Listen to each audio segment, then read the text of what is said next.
Bonjour à toutes et à tous. On va commencer avec un peu de retard, mais les arrivées se font très progressivement. Très heureux de vous accueillir nombreux sur ce sujet que nous avons traité en coproduction entre deux clubs, le club des émetteurs de caution et le club des marchés financiers. Merci d'être venus nombreux sur ce sujet qui est quand même relativement technique et qui mêle intimement deux problématiques, celle du crédit et celle du risque.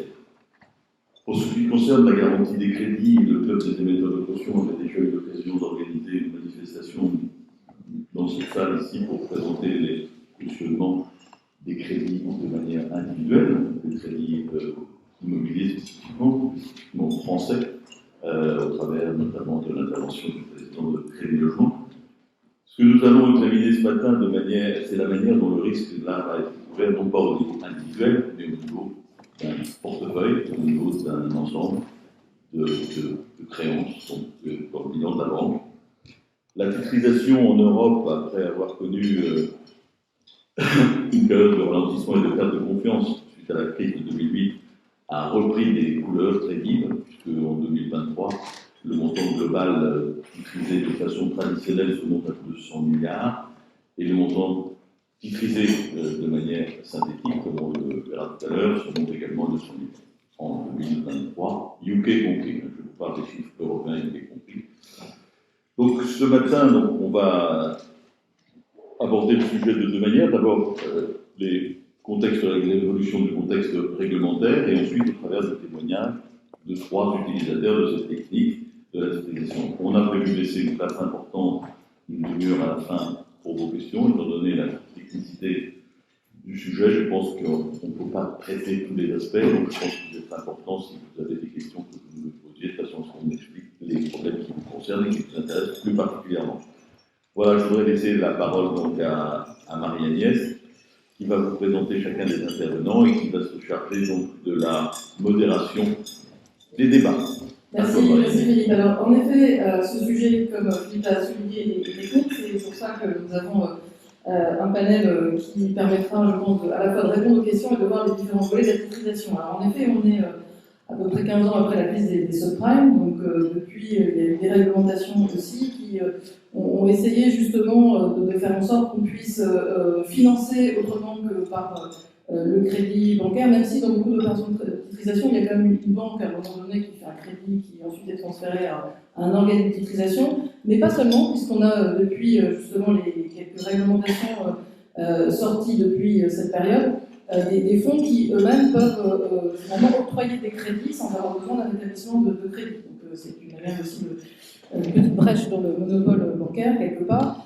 Et donc, sur ce sujet, il y a à la fois besoin sans doute d'avoir un panorama, besoin aussi de comprendre les mécanismes, les différents acteurs entre la structure qui va originer des crédits, le fonds qui va gérer l'investisseur qui investit en France, un dépositaire qui va aussi contrôler ce que fait la société de gestion, ou dans d'autres pays, des gens qui donnent des labels sur les fameuses titrisations STS, standardisé, transparent, dont on parlera aussi. On a une série d'acteurs et une chaîne de valeur qu'il faut aussi comprendre. Et puis, comme le soulignait Philippe, et c'est la raison pour laquelle on a aussi voulu avoir ce panorama, il y a différentes manières finalement de pouvoir transférer du risque. Et donc l'idée, c'est aussi de vous donner un peu un aperçu de ce que l'on peut faire, soit au travers d'une titrisation classique, soit synthétique, dont Giuliano Giovannetti parlera, plus un transfert de risque aussi avec le monde de l'assurance. Donc sur ce sujet, comprendre les mécanismes et puis effectivement voir un peu quel état des lieux. Donc on sait tous que ça correspond aussi à une demande du marché aujourd'hui, parce qu'il faut trouver des vecteurs de financement nombreux. C'est un des points d'ailleurs qui était déjà dans la réflexion du marché de capitaux de Capital Market Union, qui était déjà un point important. Comment financer plus et pouvoir effectivement, notamment avec les sujets de la transition aussi énergétique, climatique aujourd'hui, avoir d'autres relais de financement. et c'est un sujet important, mais en même temps en gardant à l'esprit qu'il faut qu'elle soit sécurisée, puisque l'investisseur qui investit dans un fonds de titrisation, dans un produit de titrisation, doit pouvoir savoir dans quoi il investit, et l'idée aussi qu'il ait suffisamment d'informations. Cet équilibre n'est pas toujours facile à trouver, c'est aussi un peu le but, je pense, de la régulation, d'essayer de trouver cet équilibre avec le marché. Alors, pour effectivement pouvoir parler de tout cela, Emmanuel Rocher, qui est directeur des affaires internationales de la CPR, qui nous donnera justement cet état des lieux et aussi les évolutions en cours au niveau européen sur les textes réglementaires. Nolwenn Simon, qui est président de Diageo, Asset Finance Services, qui est un conseiller en investissement financier, qui a travaillé sur beaucoup d'opérations de titrisation, et qui donc peut aussi nous donner des éléments sur les différents mécanismes et des exemples aussi pratiques, parce que je pense que le meilleur moyen de le comprendre, c'est d'avoir effectivement des exemples qui font sens.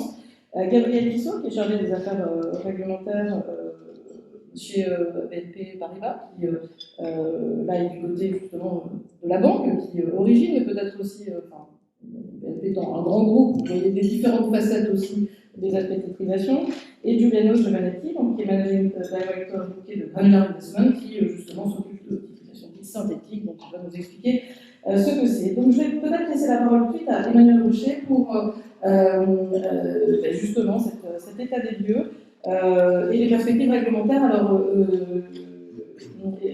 Emmanuel, vous aviez effectivement des slides qu'on distribuera après.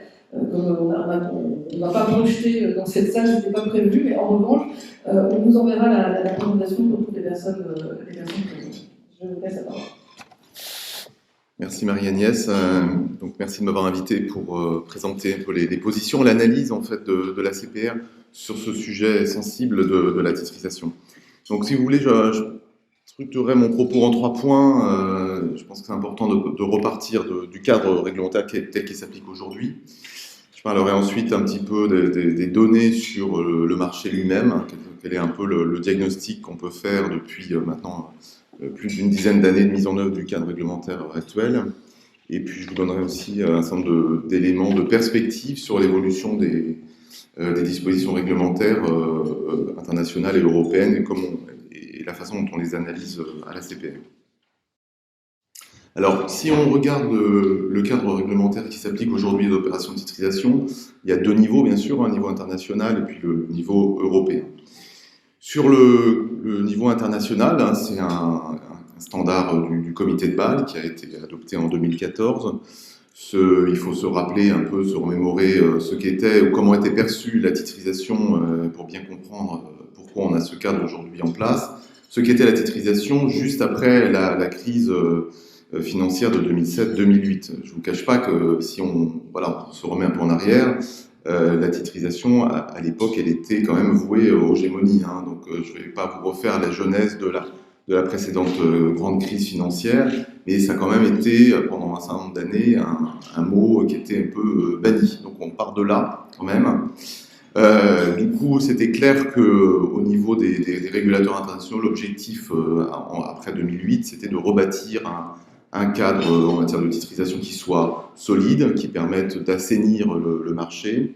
Donc il y avait un certain nombre de reproches qui ont été faits au cadre qui existait auparavant sur les titrisations. La plupart des régulateurs, des observateurs, des académiques sur le marché pointaient 4 difficultés. La première, c'était de ne pas avoir suffisamment bien calibré les exigences prudentielles de capital qu'il fallait mettre en regard des produits titrisés. C'était ensuite sans doute des exigences qui étaient très dépendantes des notations externes, bien sûr, à la fois des exigences faibles lorsque la notation était bonne et des exigences excessives, très lourdes lorsque les notations étaient mauvaises. Donc on avait un système plutôt binaire qui était pas très adéquat. Le troisième aspect, bien sûr, c'est lié. On avait des effets de seuil, des cliff effects qui étaient très élevés, très importants. On basculait rapidement d'un traitement très favorable à un traitement très punitif et une sensibilité au risque qui était insuffisante. Donc assez peu de granularité dans l'appréciation des risques par le régulateur. Donc il y a un nouveau dispositif qui a été adopté à Bâle en 2014, qui a été ensuite complété en 2 temps, en 2016 et en 2018, pour introduire ce que vous avez déjà, Marie-Agnès, mentionné, qui est le cadre sur les opérations de titrisation simples, transparentes et comparables. Alors, STC au niveau international, STS au niveau européen. En Europe, en fait, on a bien sûr transposé le standard international en 2017 au travers de 2 règlements qui sont entrés en vigueur au 1er janvier 2019. Il y a deux grands règlements européens qui s'appliquent aujourd'hui. Un règlement dit transverse, qui fixe en fait un cadre général pour l'ensemble des produits de titrisation, qui définit un certain nombre de principes communs, des définitions communes, des règles standards en ce qui concerne par exemple les exigences de transparence, les règles de reporting, la question du cadre de rétention par exemple. Donc ça c'est le règlement transverse, et puis qui définit aussi un certain nombre de critères, enfin en tout cas les grandes orientations pour caractériser ce qui est une opération STS. Et puis, il y a le règlement prudentiel lui-même, qui est la transposition du cadre bâlois, qui est venu, disons, modifier, compléter le cadre prudentiel de calcul des exigences en fonds propres des banques, spécifiquement sur la titrisation. Donc, ce grand règlement prudentiel-là, c'est bien connu des banquiers CRR.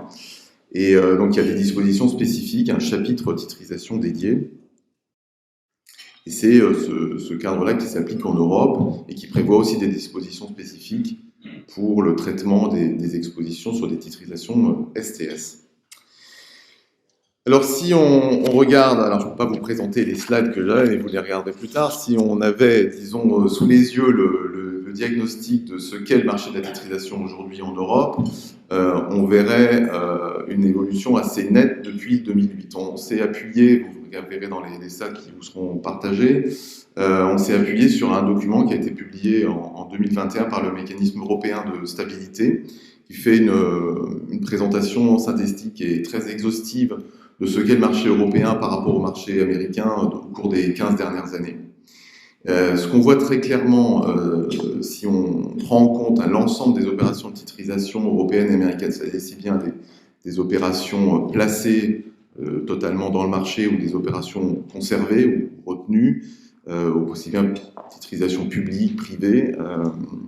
On part d'un point en 2008 où on avait des titrisations, des émissions annuelles de produits titrisés en Europe qui étaient relativement proches du niveau des émissions américaines. On avait un écart de à peu près 20% entre les titrisations européennes représentaient près de 80% du marché américain et quasiment en continu le marché, cette part s'est fortement réduite. Donc là, il y a une baisse en continu. Aujourd'hui, on est autour de 10% de ce qu'est le marché américain. Donc il y a eu une baisse continue, l'écart s'est énormément creusé. Comme vous le disiez, Monsieur le Président, en introduction, les émissions, les flux annuels en Europe, hors UK, on tourne autour de 200 milliards à peu près tous les ans depuis 5-6 ans à peu près. Et avec le UK, on va se retrouver autour de 300 milliards. Donc, bref, la photo, c'est quand même plutôt une certaine atonie du marché européen et un décrochage très net par rapport au marché américain. Je crois que c'est assez clair. Alors, les raisons pour ça, évidemment, je ne voudrais pas que vous fassiez un lien direct avec la réglementation, au moins la réglementation prudentielle, même s'il y a un lien, donc je suis sûr qu'on va y revenir et je suis sûr que vous aurez des questions. Mais il y a, si vous voulez bien, peut-être des aspects sur lesquels je voudrais aussi un peu m'attarder, c'est des aspects sur la demande elle-même aussi, qui est d'ailleurs pas forcément déconnecté de sujet de réglementation.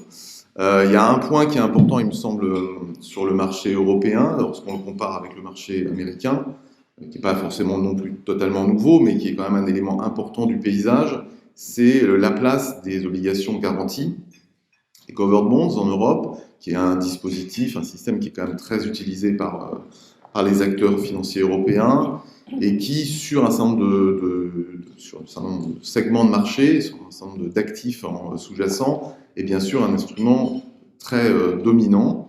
Je pense en particulier aux actifs immobiliers, où évidemment les actifs immobiliers des portefeuilles bancaires constituent la classe d'actifs privilégiés pour asseoir les opérations de covered bonds. On a ainsi en Europe, globalement, à peu près 30% des actifs immobiliers des portefeuilles bancaires qui sont attachés, grevés à des opérations de covered bonds. Donc, forcément, sur le segment des RMBS, la titrisation est quelque part en concurrence directe avec les covered, c'est assez évident. Ça, c'est un point qui peut expliquer aussi une certaine atonie du marché européen. L'autre aspect aussi qui est intéressant, sur lequel on pourra revenir, c'est le sujet de la titrisation dans l'assurance. Lorsque, en 2002, la Commission européenne avait demandé aux autorités, aux agences européennes de supervision de regarder la dynamique et les obstacles éventuels au développement de la titrisation en Europe, EIOPA, donc l'agence européenne en charge de la supervision, avait plus particulièrement regardé la situation de la titrisation vue sous l'angle des investisseurs assurances.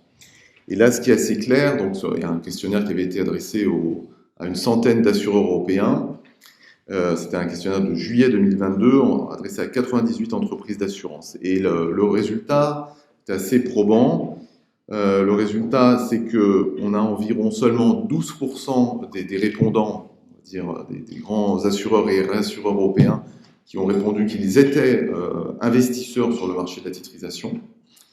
Seulement 12%. Sur les 12% en question, seulement 60% détiennent la plupart, 60% détiennent moins de 1% de leurs actifs sur des produits titrisés. Et 92% de ces répondants ont indiqué que le cadre STS, pour eux, n'avait pas eu d'impact sur leur politique d'investissement. Voilà, donc on a à peu près en Europe 60% d'assureurs et assureurs qui placent moins de 1% de leurs actifs sur des produits titrisés. 20% vont placer entre 1 et 5%, et ensuite une dizaine de pourcents placent un peu plus de 5%. Donc là c'est très faible, et c'est aussi une des raisons pour lesquelles, à la CPR et avec la Direction générale du Trésor, nous avons beaucoup poussé dans le cadre des négociations sur la révision de la directive Solvabilité 2 pour qu'il y ait un certain nombre d'éléments amenant à reconsidérer le traitement prudentiel de la titrisation dans le cadre assurance. On n'est pas totalement parvenu à ce qu'on souhaitait, mais je vous le dis juste là, entre nous, en incise, nous avons quand même obtenu qu'il y ait un considérant dans la directive qui a été adopté, qui renvoie, en fait, qui confie un mandat à la Commission européenne pour se saisir du sujet d'ici 2025 et engager des travaux pour une révision du cadre prudentiel sur la titrisation vue sous l'angle de l'assurance, ce qui pourra permettre à la Commission de réviser en fait l'acte délégué qui est l'acte qui encadre ce traitement prudentiel pour les assureurs. Voilà, alors si on regarde maintenant les perspectives d'évolution de la réglementation en Europe et au niveau international. Alors, en Europe, ce qui est important, c'est de voir que, comme je le disais déjà, il y a eu des travaux qui ont été menés par le Joint Committee, donc c'est le comité qui réunit les 3 agences européennes en charge de la surveillance du secteur financier, l'EBA, EIOPA et l'ESMA, et qui a publié un rapport en décembre 2022 sur le fonctionnement de la titrisation en Europe et qui a pointé un certain nombre de faiblesses sur le traitement de ces produits de titrisation pour les banques. Et c'est vraiment ce document sur lequel nous on a beaucoup travaillé, contribué, sur lequel on s'appuie pour pousser un certain nombre d'éléments en matière de révision du cadre bancaire, du cadre prudentiel européen sur la titrisation pour le secteur bancaire, parce que nous considérons à la CPR qu'il y a un certain nombre d'éléments du cadre actuel qui ne sont pas adaptés aux risques et qui présentent un certain nombre de faiblesses sur lesquelles on souhaite ouvrir des négociations. Ces positions, on les a tenues avec la direction du Trésor au cours des négociations sur le nouveau paquet bancaire européen, CRR3, CRD6, vous savez, qui a été adopté enfin à la fin de l'année dernière.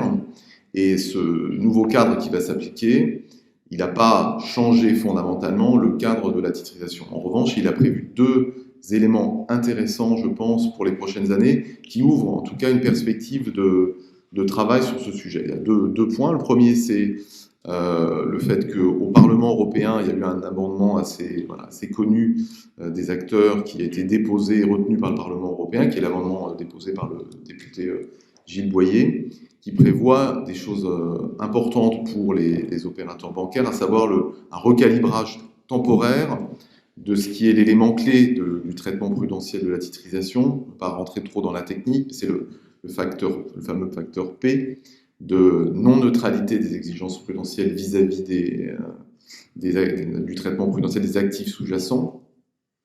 Cet amendement du député, il prévoit de réduire le poids du facteur P qui vient pénaliser ou qui vient charger en capital les opérations de titrisation jusqu'à la fin de l'année 2032, et les banques pourront appliquer donc un facteur réduit, un facteur qui est divisé par 2 pendant cette période. Et donc l'objectif de cette réforme, c'est surtout d'alléger la contrainte qui va être forte avec l'entrée en vigueur de CRR3, qui est la création d'un plancher en capital, l'output floor, qui va venir accroître les charges en capital pour les banques qui utilisent les modèles internes. Donc pour la titrisation, les banques qui sont en modèle interne vont devoir comparer les exigences en fonds propres issues de leur calcul en modèle interne avec ce que donnerait la méthode standard, qui est évidemment plus conservatrice. Et quand elles vont faire ce contrefactuel, elles auront la possibilité d'utiliser un facteur P qui sera allégé. Alors c'est valable, cet allègement-là, il est valable uniquement pour les banques qui sont en modèle interne, pas pour les banques qui sont en approche standard, et c'est valable que pendant une période transitoire. Cela étant, transitoire jusqu'en 2032. Cela étant, ce qu'on espère bien, et c'est pour ça qu'il y a une disposition spécifique qui a été insérée dans le cadre prudentiel de CRR3, c'est que d'ici 2026, l'autorité bancaire européenne, l'EBA, aura un mandat qui va lui être confié de réexaminer le traitement prudentiel en vigueur aujourd'hui en Europe, et ça pourra constituer la base pour la Commission européenne pour proposer un traitement spécifique titrisation avant la fin 2027. Donc on espère bien qu'avant la fin du traitement prudentiel provisoire de M. Boyer, on aura un nouveau dispositif en Europe, grâce effectivement à ce rapport de l'autorité bancaire européenne. Et ce cadre-là, qui a été donné de réexamen par l'EBA, il est assez global, il ne regarde pas seulement la question du facteur P, mais tous les éléments qui rentrent en ligne de compte pour calibrer les exigences prudentielles sur la titrisation. Bon, je suis désolé, je suis peut-être un peu long, j'espère surtout que je ne suis pas trop confus. Mais surtout, je dirais, le point principal pour nous à la CPR, c'est surtout d'obtenir une discussion à nouveau à la table de Bâle sur le cadre prudentiel international de la titrisation, puisqu'en fait, les dispositions européennes, elles sont assises sur un cadre international, et si les Européens sont les seuls à bouger, c'est pas impossible, mais ça nous crée une situation de déviation par rapport au cadre international, et c'est pas quelque chose qu'on souhaite, puisque normalement, l'ensemble des juridictions membres du comité de Bâle se sont engagées à transposer les dispositions internationales et à tout mettre en œuvre en toute bonne foi, selon les principes bâlois, les dispositions internationales. Donc, travailler sous l'angle européen, on peut le faire, mais on crée une déviation spécifique qu'il faut ensuite expliquer, justifier, et c'est jamais idéal. Donc, on préférait que le cadre bâlois soit modifié. C'est la raison pour laquelle on a beaucoup insisté tout récemment à la CPR sur les conclusions du Joint Committee, du rapport du Joint Committee européen, qui lui nous a permis de voir en fait comment fonctionnait le dispositif bâlois en application depuis janvier 2019 et d'en percevoir déjà les difficultés. D'autres juridictions n'ont toujours pas appliqué le cadre international sur les titrisations, en particulier les Américains. Donc je pense que les Européens sont bien placés pour expliquer qu'en appliquant ce cadre, on a déjà observé depuis plusieurs années un certain nombre de lacunes qu'il faut corriger. Donc on compte s'appuyer sur cette expérience pour arriver à convaincre. L'essentiel de nos critiques porte précisément sur le facteur P, qui est un facteur, un élément important de paramétrage des exigences prudentielles, qui, à notre avis, pose un certain nombre de difficultés parce qu'en fait, ce facteur, il cherche à corriger trois problèmes qui peuvent difficilement être traités avec un seul paramètre. En gros, le facteur, il essaye à la fois de créer en fait une discrimination, une non-neutralité entre le calcul des exigences prudentielles qui seraient calculées sur les actifs sous-jacents et les actifs titrisés. Avec l'idée que la titrisation, comme c'est un produit un peu complexe, vous avez des risques de modèle, des risques d'agence, c'est-à-dire une complexité, on va dire, qui fait qu'il est plus complexe, plus difficile d'appréhender les risques des opérations titrisées que si on était détenteur de l'actif lui-même. Donc il y a un objectif de non-neutralité. En même temps, le paramètre cherche à atteindre une non-neutralité raisonnable, pas créer un écart trop important, et puis d'avoir des effets relativement lissés, assez granulaires, sans trop d'effets de seuil. Donc la poursuite de 3 objectifs avec un seul instrument est compliquée et ne peut pas être atteint par le dispositif actuel. C'est pourquoi on pense qu'il y a vraiment un problème de ce côté-là. Et on pense qu'au niveau bâlois, pour l'instant, ce qu'on a obtenu, c'est que la révision de ce traitement prudentiel bâlois soit révisée, alors pas à court terme, mais plutôt à moyen terme, donc sans doute en 2025. En tout cas, il est embarqué, cet objectif, dans le programme de travail de Kevin Seppal pour les prochaines années. Donc on espère, et on a un certain nombre d'alliés, notamment le BA et l'Allemagne, pour aller dans ce sens.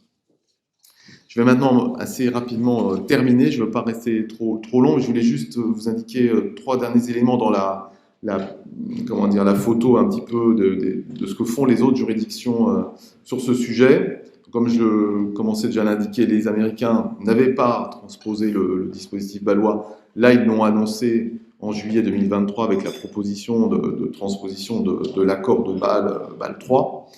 Donc les Américains entendent mettre en œuvre l'ensemble des dispositions du cadre Bâle 3, y compris la titrisation, à l'exception, avec un certain nombre d'exceptions. Par exemple, ils ne vont pas utiliser le dispositif titrisation pour les modèles internes, ils ne retiennent que l'approche standard ou l'approche basée sur que l'approche standard. Ils n'appliqueront pas non plus le cadre STC, ils ont un système un peu ciblé. Côté anglais, on a des évolutions intéressantes, puisqu'en octobre de l'année dernière, ils ont publié un document de consultation, de discussion, qui pointe lui aussi un certain nombre de fragilités du cadre international bâlois. Et ça, c'est évidemment très précieux pour nous, puisque ça nous donne à la table internationale un allié objectif qui nous permet de justifier, d'apporter des arguments additionnels sur la révision du cadre international.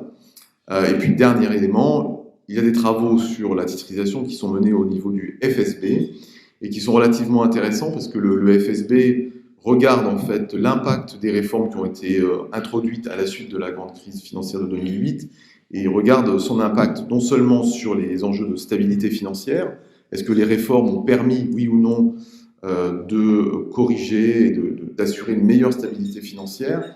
Il a vraiment une vision globale du sujet, donc il est sur la titrisation. L'objectif du FSB, c'est vraiment de travailler sur l'analyse de l'impact de la réforme sur le fonctionnement du marché de la titrisation, sur sa structuration, sur sa dynamique, et sur son impact en matière de financement des économies. Donc la vision holistique du FSB est vraiment utile pour nous, et je pense que voilà, on espère que ces travaux qui viennent d'être lancés doivent se terminer d'ici la fin de cette année, avec notamment une phase de consultation à la fin du 2e trimestre 2024.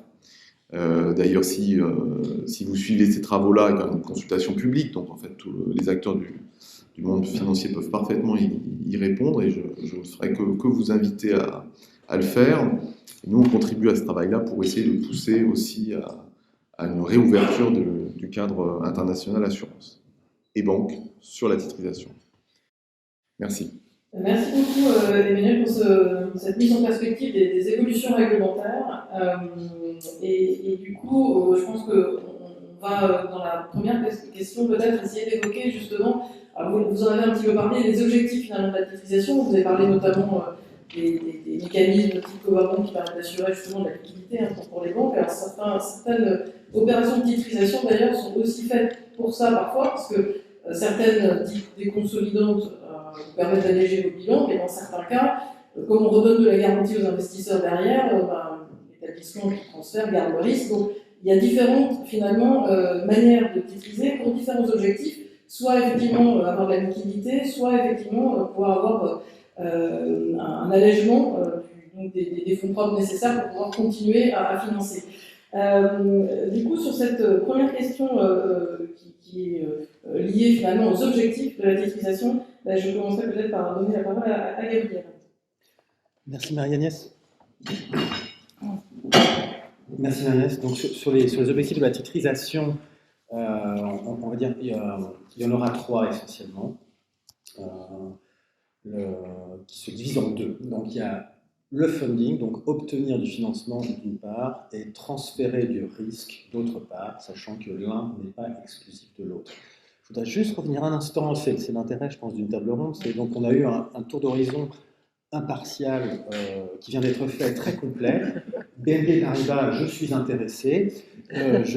Juste quelques remarques donc, sur le diagnostic Bâle. Vous savez, bon, pour traiter un problème, on fait un diagnostic, après on fait un pronostic, et en fonction du pronostic, on fait un traitement. Alors sur le diagnostic bâlois, donc le diagnostic était la crise des subprimes a entraîné une crise généralisée, donc jusqu'au cœur de l'Europe. Pensez à Deutsche Landesbank, pensez à IKB, au mois d'août 2007, avant même que... Alors BNP Paribas, hein, c'est, vous avez dit originateur, c'est aussi structureur, et puis il y a aussi un peu d'asset management. Donc avant même que, je vous le rappelle, hein, BNP Paribas Asset Management a fermé des fonds de titrisation au mois d'août 2007, au cas où on l'aurait déjà oublié. Mais avant ce moment-là, donc IKB et toute la banque allemande donc, est dans la patouille parce que IKB avait un conduit défiscalisé en Irlande où ils investissaient à fond sur les subprimes américaines.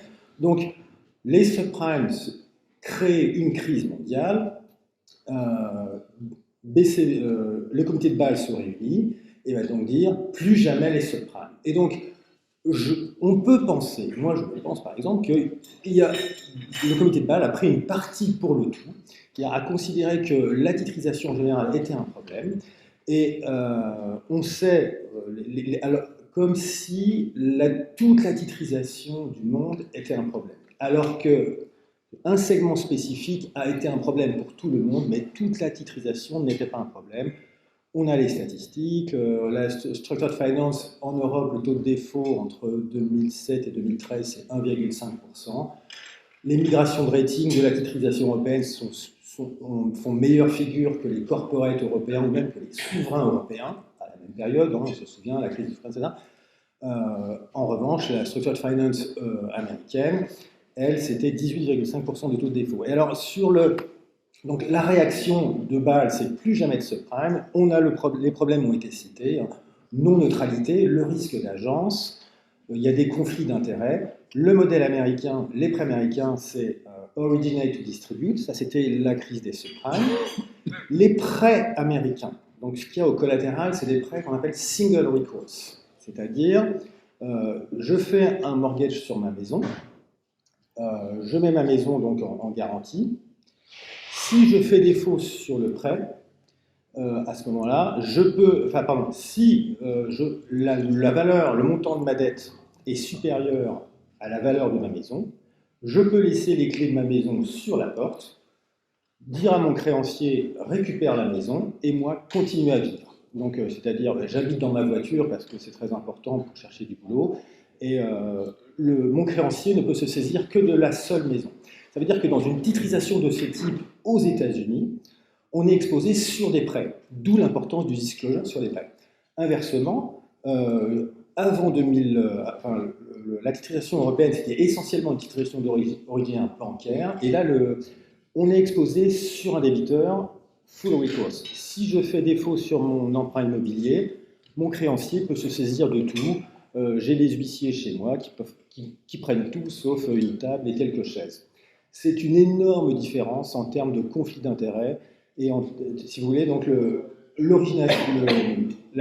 collatéral en Europe, on va être exposé sur des débiteurs, là où on va être exposé sur des prêts aux US. Je reviens à votre question, Marie-Agnès. Donc les objectifs de la titrisation. Une énorme différence avec les US, on en a parlé, et avec les covered bonds. Aux US, on peut faire à la fois du transfert de risque et du financement via donc les agencies, hein, Freddie Mac, Fannie Mae, etc., où si les prêts immobiliers américains correspondent à certains critères établis à l'avance, à ce moment-là, on peut vendre à ces agences cette enveloppe de prêts immobiliers. Et cette agence donc garantit chacun des prêts qui répondent à des critères d'origination qui font que ça devient des qualified retail mortgage. Et les agences peuvent émettre à ce moment-là ce qui ressemble à des covered bonds transparisés, un pass-through transfer, donc où le risque de crédit, c'est le risque sur les agences. Et chaque flux des mortgages va être transparisé sur le porteur du titre financier, de sorte que le risque, il y a un risque de taux, ça va être le risque de remboursement anticipé de l'emprunteur immobilier, mais le risque de crédit, lui, ce sera le seul risque de l'agence. Alors que la titrisation, le principe de la titrisation, c'est qu'on va trancher le risque de crédit. Donc il y aura une séquence exactement comme un bilan d'entreprise où le risque est tranché. L'actionnaire de l'entreprise, il aura les revenus résiduels, après le fisc, les salariés, les fournisseurs, et le créancier le plus sécurisé, lui, il passera avant tout le monde, il sera le premier dans la file d'attente pour récupérer les intérêts et le principal de sa dette. Donc, on a une hiérarchie au passif de n'importe quelle entreprise, on retrouve la même chose au passif de n'importe quelle titrisation. Donc, le crédit est tranché, ce qui est totalement différent du principe des agences américaines. Donc, objectif de la titrisation, financement et transfert de risque. Le financement, je vous disais, il est de deux ordres. Alors, ça peut être la titrisation dite traditionnelle. Alors, on ne va pas très loin. Hein. La tradition, ça remonte à 15 ans. Alors, autrefois, donc c'est au début du XXe siècle, avant 2007, la titrisation, c'était essentiellement pour le financement des banques. Et donc, il y a une grosse tranche dite senior, peu risquée. Et puis, de la même manière que c'est comme une entreprise très leveragée, il y a une petite tranche première perte, on va dire une dizaine de pourcents, enfin ça dépend. Et puis, il y a des tranches intermédiaires, mezzanines, comme dans un bilan bancaire, vous savez, on a les senior unsecured, ou bien juste au-dessus du common equity, on aura les alternatives tier 1, les dettes subordonnées, et ainsi de suite. On a la même chose, c'est quelque chose qu'on connaît au bilan d'une titrisation. Voilà. Dernière chose, donc financement, avant 2007, ça continue, vous l'avez dit, c'est à hauteur, sur le marché européen, on est à une centaine de milliards d'émissions par an. Donc ça, c'est en incluant l'origination européenne, mais aussi l'origination britannique. Et il ne faut pas les oublier, l'origination australienne, ils sont là pour 25 milliards à peu près. Deuxième moyen de financement, c'est les émissions retenues, non placées. Donc là, c'est pour créer du collatéral. Donc une banque va structurer une titrisation qu'elle ne vendra pas à des investisseurs, mais elle se servira de la tranche senior, la moins risquée, la mieux notée, qui elle sera acceptée en qualité de collatéral auprès de la banque centrale la plus proche, et elle obtiendra donc du financement en échange. Donc c'est via le marché du repo. Et le transfert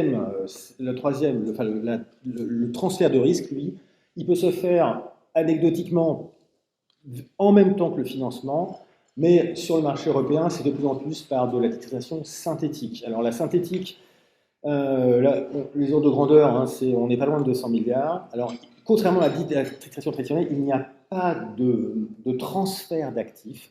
Les actifs restent sur le bilan, donc c'est pour ça que vous allez voir l'acronyme OBS, On Balance Sheet. Et donc le transfert de risque se fait en externalisant la partie basse. Alors, en titrisation, on dit la partie basse du passif, hein, ce qui correspond au haut de bilan pour une entreprise. Donc c'est la dette très subordonnée et ou la première perte, donc ce qui correspond à la tranche equity. Donc la banque va acheter des garanties sur une grosse enveloppe d'une partie de son bilan. Donc, va pouvoir externaliser prudentiellement, après accord du superviseur, une partie de son bilan. Donc, elle continuera à financer une partie de son bilan sur lequel elle n'aura plus de risque prudentiel. Voilà, et ces titrisations, donc elles ont un marché spécifique, puisque il y a des fonds spécialisés sur ces transactions dites SRT, Significant Risk Transfer, qui achètent pour plus de la moitié. Il y a aussi des intervenants spécifiques, le EIB ou le European Investment Fund également. Donc des supras qui sont sur ce segment en particulier. La titrisation synthétique, transfert de risque, est aujourd'hui le segment qui s'est développé depuis la crise financière. Voilà, en quelques mots. Merci beaucoup, Gabriel. Alors, Giuliano, justement, puisqu'on parle de titrisation synthétique, vous allez peut-être nous en dire plus, à la fois sur les objectifs, mais aussi sur le mécanisme. Est-ce que ça a de différent par rapport à la titrisation classique? Je vous laisse la parole. Merci. Merci à tout le monde. Avant tout, merci à l'avance pour comprendre mon français. C'est la première fois que je parle en public en français avec beaucoup de monde. Donc, j'espère de faire plutôt bien.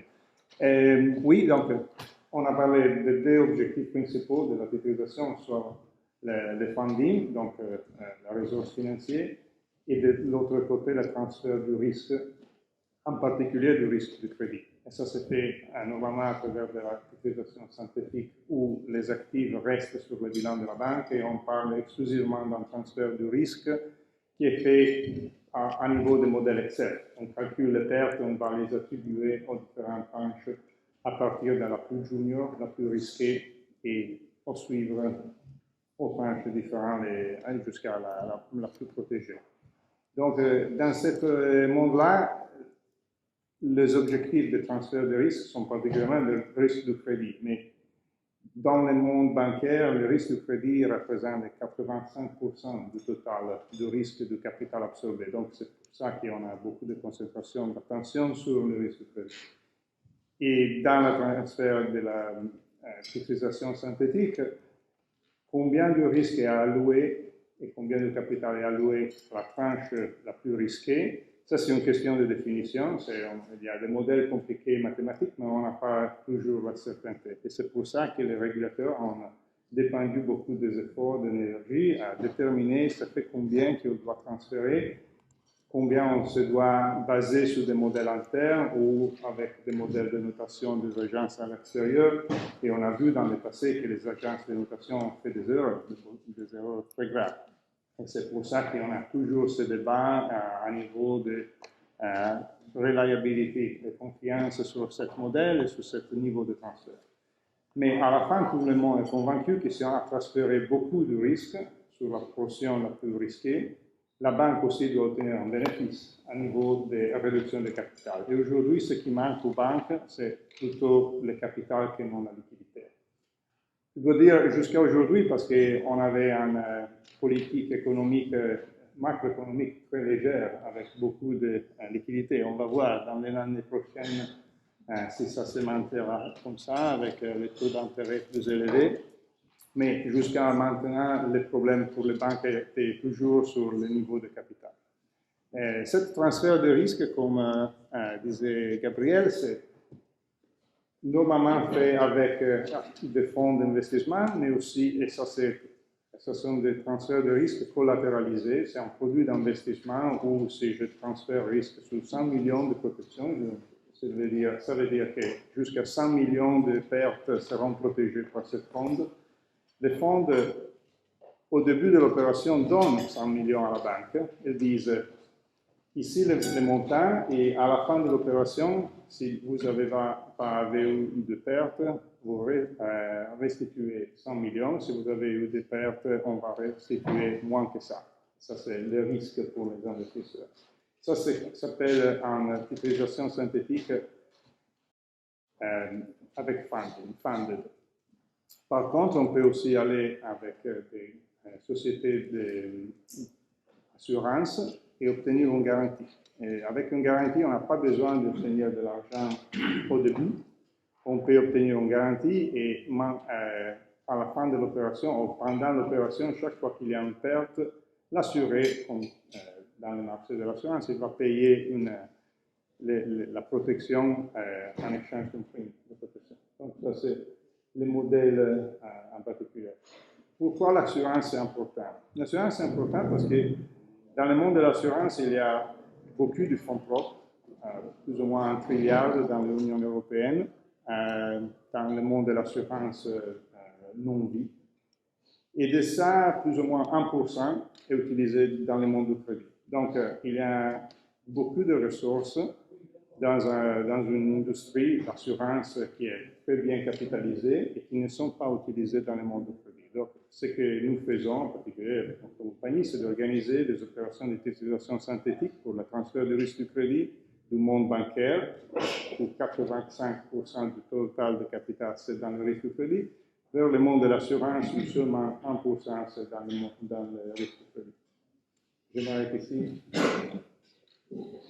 Merci. Alors, Nolwenn, justement, si on prend des exemples pour mieux comprendre les mécanismes, comment ça marche et finalement à quel but ça correspond. Merci Marie-Agnès.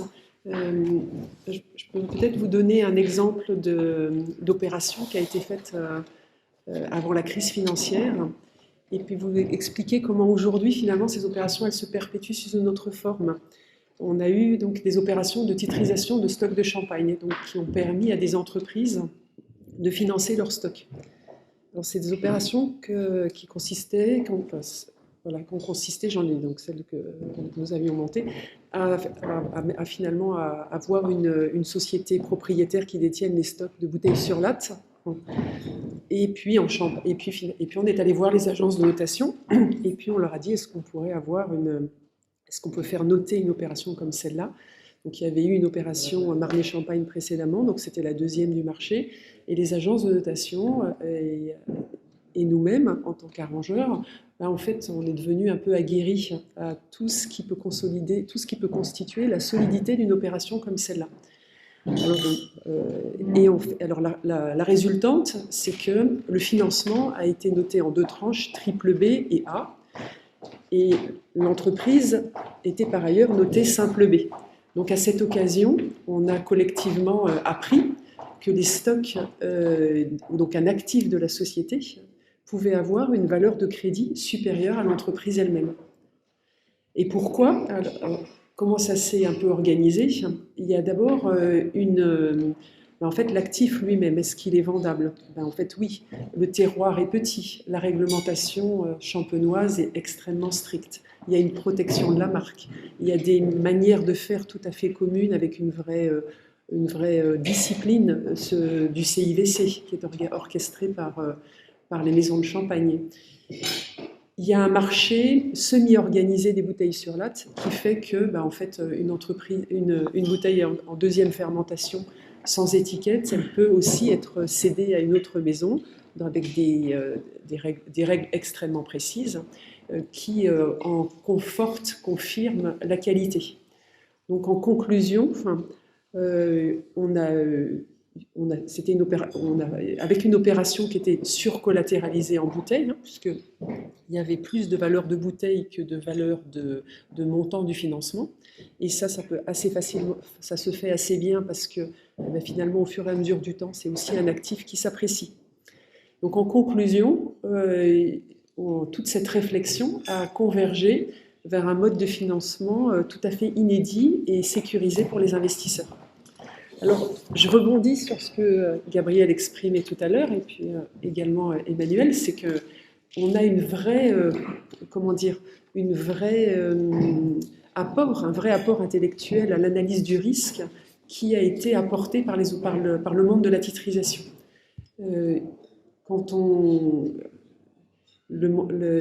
tous les risques étant passés au crible, hein, je prends un exemple de risque opérationnel, et qu'est-ce qui se passe si c'est pas bien géré, et qu'est-ce qui va le faire, et si c'est pas fait, mais oui, il va y avoir un backup serviceur, on en a plusieurs dans le marché, ça existe, donc l'opération ne sera jamais en déshérence. Donc il y a eu une vraie contribution à l'analyse du risque, un vrai apport des opérations de titrisation, et je trouvais que c'était important de rappeler qu'au moment de la crise financière, les opérations européennes se sont vraiment très bien tenues. Alors, après, pour me remettre en perspective, parce que je trouvais que c'était intéressant cette mise en perspective ce matin, c'est que le grand changement de la crise financière, ça a été, en fait, les agences de notation se sont trompées. Que valent les agences de notation? Même si pourquoi une opération devrait être systématiquement notée? Il faut se rappeler qu'avant la crise financière, c'est inimaginable de placer une opération sur les marchés qui n'est pas notée par une agence, Moody's, Standard & Poor's, peut-être Fitch, voire deux agences. À ce moment-là, comme Fitch et une troisième agence, on s'autorise un Moody's Fitch ou un Standard & Poor's Fitch. Donc, en fait, ça constitue quand même une limitation au développement parce qu'on a concentré dans un petit groupe de personnes en fait, une capacité d'être noté ou une non-capacité d'être noté. Alors, le bon côté des choses, c'était cet apport, et puis les agences se sont obligées à avoir des méthodologies qui étaient rédigées, éprouvées, mesurées. Donc, ça constitue vraiment un corpus très fort et un vrai apport à notre industrie. Mais de l'autre côté, c'est une concentration. Et puis aussi, ce qu'a reproché le régulateur, c'est en fait à la fois des investisseurs et puis à la fois les acteurs investisseurs qui se sont remis dans les mains des agences pour avoir une appréciation, parce que finalement, il fallait avoir ce sacro-sainte notation. Et le grand apport de la crise financière, ça a été de se libérer de cette tutelle de la notation. Et aujourd'hui, en fait, ce marché a continué et continue via les fonds de prêt, les fonds de dette privée, de prêt à l'économie.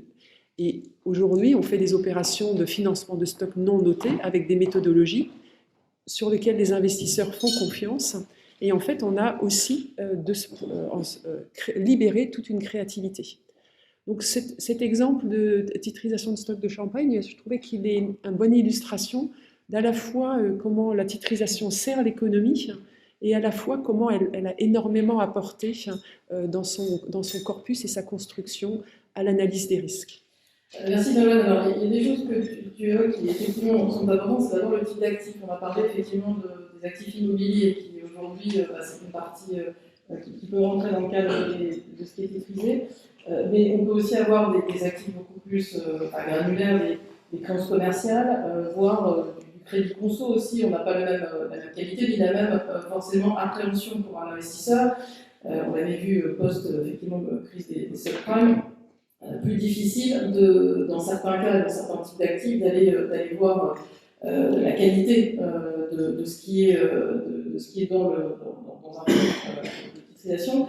Et puis il y a un autre sujet aussi, c'est peut-être la définition même de la titrisation qui, dans le texte européen d'ailleurs qui est sorti sur le STS, on commence par la définir. On a beaucoup parlé des tranches de risque. Quand on n'a qu'une seule tranche de risque, on est plutôt sur des transferts de créances. Quand on a plusieurs tranches, on est sur de la titrisation. Donc il y a cette notion aussi, notamment parce qu'on a du coup à la fois des garanties différentes pour les investisseurs, mais aussi du coup peut-être une plus grande complexité d'appréhender justement ce qui est à l'intérieur. Alors la question justement peut-être que j'aimerais à tous vous poser, c'est quel équilibre entre justement le développement de la titrisation et la protection des investisseurs. Emmanuel, vous en aviez un peu parlé, c'est un peu dans l'évolution des textes, mais peut-être Gabriel, quelle idée vous avez là-dessus, justement? Très bien. Donc il y a quelque chose dont on n'a pas encore parlé, mais dont les investisseurs sont parfaitement conscients. Il y a des titrisations dites publiques qui ont un prospectus et des titrisations privées, donc qui n'ont pas de prospectus. Et typiquement, quand on parle de titrisation synthétique, si une titrisation est synthétique avec un originateur bancaire, alors elle est nécessairement pour un transfert de risque prudentiel. là où une titrisation traditionnelle, donc où donc tous les actifs sont transférés via un acte de vente vers un véhicule d'émission, là, à ce moment-là, c'est du funding, forcément, mais ce n'est pas nécessairement du SRT. Un petit mot sur les agences de notation qui là, je pense, ont beaucoup souffert sur cette intervention. Je pense que là aussi, on peut distinguer le marché américain du marché européen. Alors, pourquoi le rating? Parce que sur la titrisation, comme sur n'importe quel marché de la dette publique, l'investisseur, il aime bien avoir un deuxième regard. Ce n'est pas spécifique à la titrisation. Tous les corporates, la dette bancaire, la dette souveraine, etc., ils ont tous des ratings et personne n'y trouve grand-chose à redire. Surtout si le track record, surtout si les matrices de migration de rating des agences de notation montrent que si on est AAA au départ, qu'est-ce que ça donne dans 10 ans? Est-ce que ça tient la route? Bon, auquel cas, le rating est crédible. Sur le marché américain, ça a volé dans le décor parce que, il y avait un intérêt déjà d'avoir les meilleurs ratings possibles pour les tranches seniors. Et ce qui n'a pas du tout été capté sur le marché américain, c'est que, si l'immobilier baisse, il y a un intérêt pour l'emprunteur à laisser la clé sur la porte et à partir ailleurs, ce qui n'est pas le cas en Europe.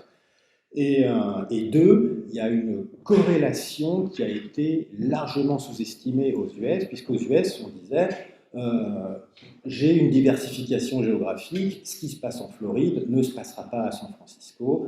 Donc si j'ai des collatéraux bien diversifiés, on n'a jamais vu de baisse de l'immobilier en Amérique en général, enfin aux États-Unis en général. Il y aura peut-être une baisse ici ou là, mais il n'y aura pas une baisse générale. Donc, puisque mes risques dans le collatéral sont bien diversifiés, il y aura nécessairement des petites pertes qui toucheront la tranche du bas, mais la tranche du haut, elle, sera saine et sauve parce que tout l'immobilier national ne baissera pas en même temps. C'était une erreur d'hypothèse énormissime. Donc, et à cause on parle vraiment, c'est très important, du collatéral, à cause de la nature du collatéral, il y avait un risque de défaut de l'emprunteur, mais il y avait aussi un risque sur la valeur de l'immobilier. Il suffisait que l'immobilier baisse pour que l'emprunteur ait intérêt à partir avec sa voiture et laisser les clés sur le préfabriqué qui, à ce moment-là, ne valait plus rien. Donc, juste pour tempérer un petit peu l'assaut contre les agences de rating qui ont fait un bon travail sur la titrisation européenne, et les ratings sont là pour les transactions publiques. Or, les transactions synthétiques depuis la crise financière, ne sont plus des transactions publiques. Donc, pour les transactions synthétiques, il y a souvent très peu d'investisseurs pour une même transaction. Parfois même, il n'y en a qu'un seul. Et en effet, sur ces transactions-là, il n'y a pas, en général, de rating public. Il n'y a pas de rating du tout, d'ailleurs. Voilà. Donc, la protection des investisseurs sur les transactions synthétiques, c'est des investisseurs ultra spécialisés. Et sur les transactions publiques, c'est des investisseurs institutionnels. On a parlé du comité de Bâle, donc rétention du risque, disclosure, réforme des agences de rating. En Europe, les agences de rating sont obligées de donner leurs fees. Il y a quelque chose de spécifique à l'Europe, c'est la due diligence. Alors, un investisseur européen, quand il fait la titrisation, papa et maman régulateurs lui disent « voilà ce que tu dois regarder ». Que ta transaction soit privée ou publique, que ta transaction soit STS ou pas, ou que tu investisses dans la tranche senior AAA ou dans la première perte, voilà, papa et maman t'ont dit, tu dois cocher telle ou telle case, c'est exorbitant. Alors, on peut faire du junk bond, on peut faire des actions, on peut rigoler, on peut faire gigoter au tunnel ou n'importe quoi. Là, le régulateur ne nous demande rien. En revanche, si on fait une tranche senior de titrisation, oulala, est-ce que tu as bien regardé le disclosure? Est-ce que tu as vérifié ceci? Et donc les investisseurs, eux, ils connaissent leur job, et c'est la raison pour laquelle les investisseurs disent bon, STS, pas STS, du diligence pas, moi je fais mon métier, j'ai pas besoin d'être infantilisé et me dire comment on fait. C'est spécifique à l'Europe là-dessus, cette protection de l'investisseur institutionnel ultra spécialisé. Est-ce que la question se posait sur ce segment de marché?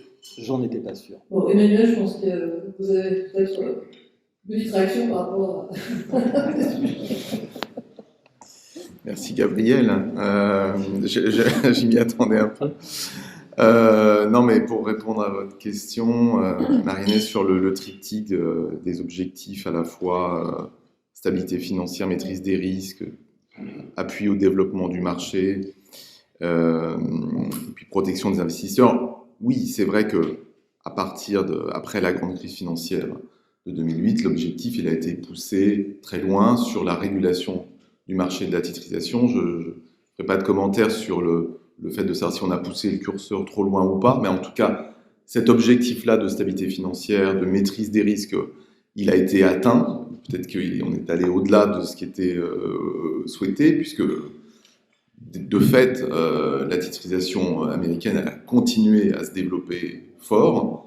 La titrisation européenne, elle marque le pas. Donc, bon, c'est un sujet, c'est une question qu'on peut prendre à notre charge.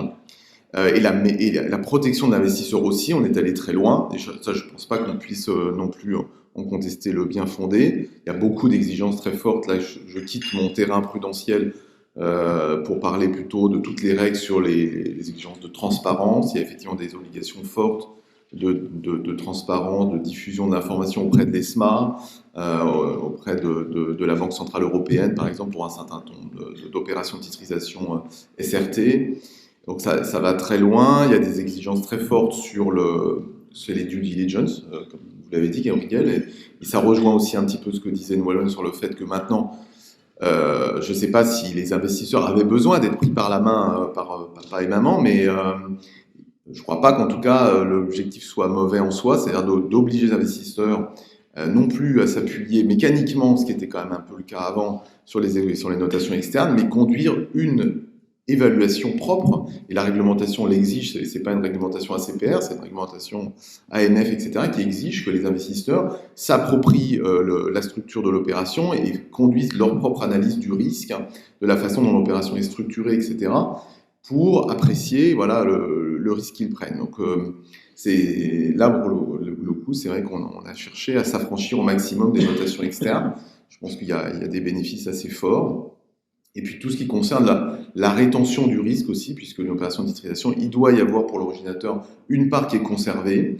Et là, l'objectif, c'était vraiment de mettre à bas le modèle que vous aviez mentionné, Gabriel André, de originate to distribute, c'est-à-dire de faire en sorte que les parties prenantes à une opération de titrisation aient des intérêts qui restent globalement alignés, en tout cas qu'il n'y ait pas un des acteurs qui, quelque part, une fois le produit monté et distribué, se désintéresse un petit peu de la façon dont le produit va se comporter.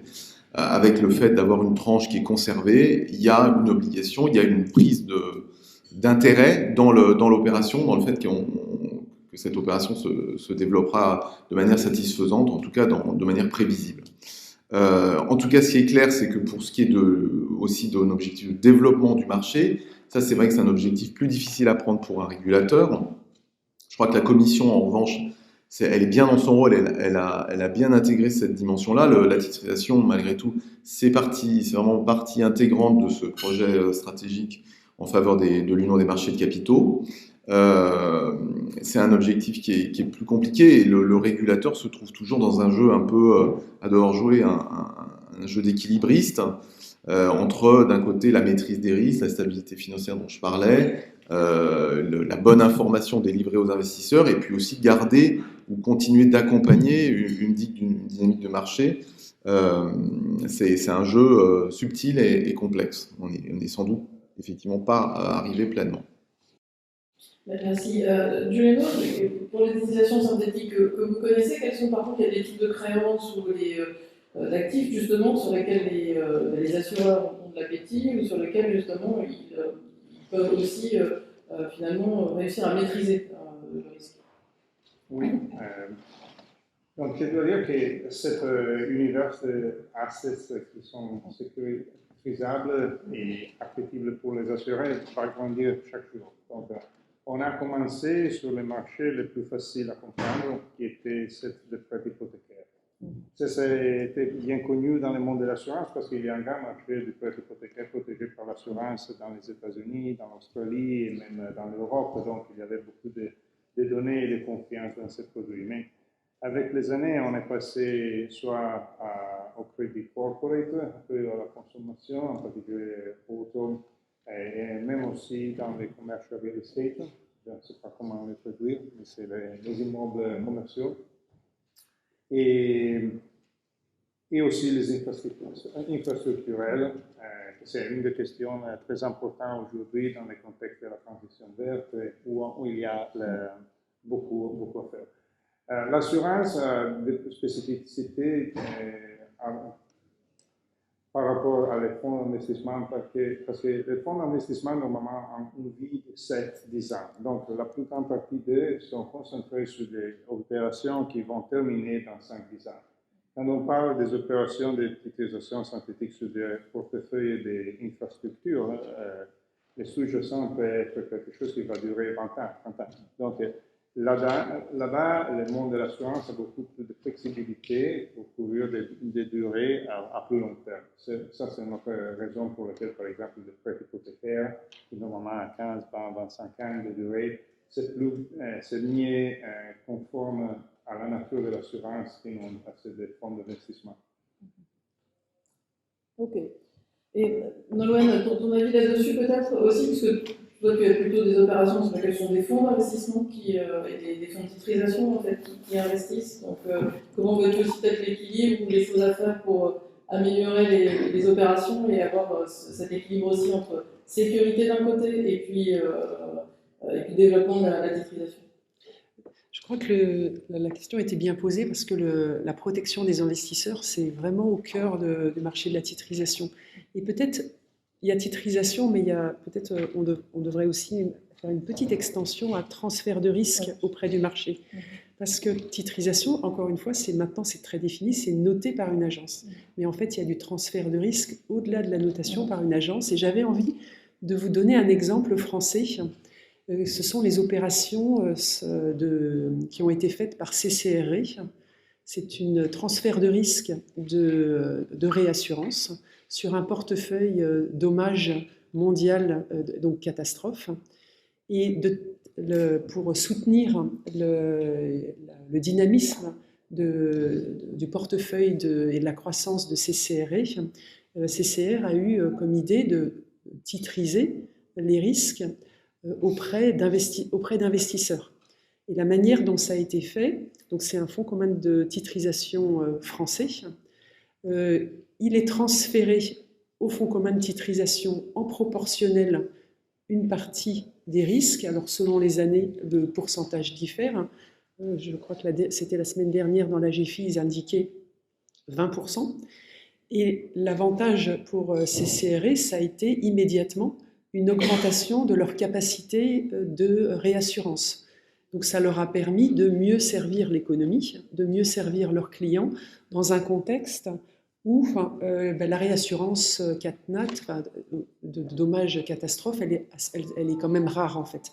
Donc c'était une manière de trouver d'autres capacités en dehors de compagnies de réassurance dont les bilans sont en fait limités. Et en fait, c'est la 6e génération d'opérations, puisque c'était des générations chaque janvier depuis 2019. Et cette opération, elle est à saluer particulièrement parce qu'elle montre que dans le transfert de risque, il existe vraiment une capacité d'innovation.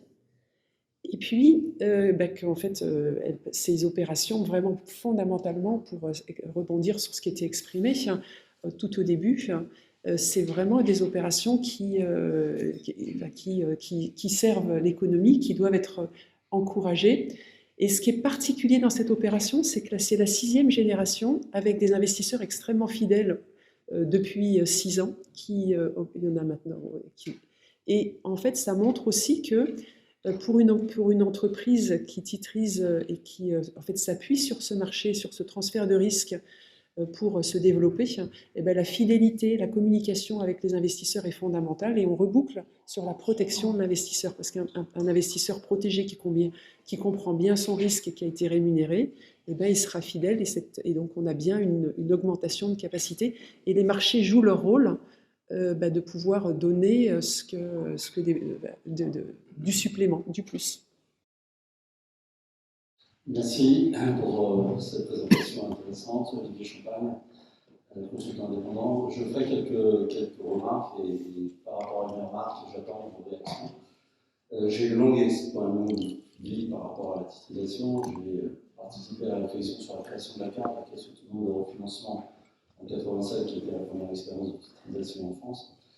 J'ai beaucoup travaillé aussi avec les équipes de Lehman Brothers en ne prenant jamais leurs produits parce que je pensais que le risque systémique n'était pas valorisé dans le prix des produits. Et à chaque fois, ils me répondaient que les agencies, donc Freddie Mac, Ginnie, etc., garantissaient suffisamment les choses pour que finalement on n'ait pas besoin de surcoter les produits de titrisation. Je reviendrai aussi sur les agences de notation. Je pense que c'est indispensable parce qu'un investisseur a besoin de positionner un produit en termes de rendement par rapport à d'autres produits.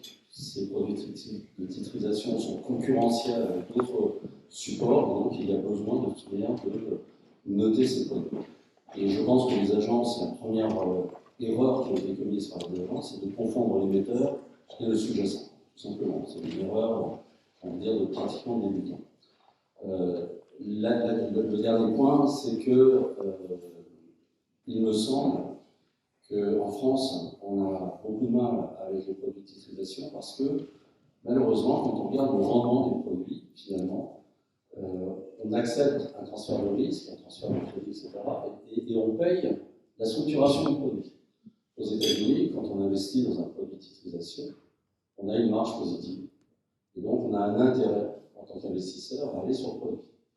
Et ça, j'aimerais aussi savoir quelle est un peu votre réflexion par rapport à ça. Et puis, le dernier point, c'est que, finalement, aux États-Unis aussi, il y a un contrôle des stocks qui est probablement beaucoup moins bien fait qu'en Europe, à savoir qu'il y a une multiplication des opérations sur un même stock. Et on ne savait plus, finalement, qui était détenteur de risque. Et donc, j'aimerais avoir votre réflexion et comment, par rapport à l'évolution des réglementations, finalement, on pourrait retrouver un attrait qui passe aussi, je pense, par une marge positive côté investisseur pour que l'investisseur puisse s'y retrouver.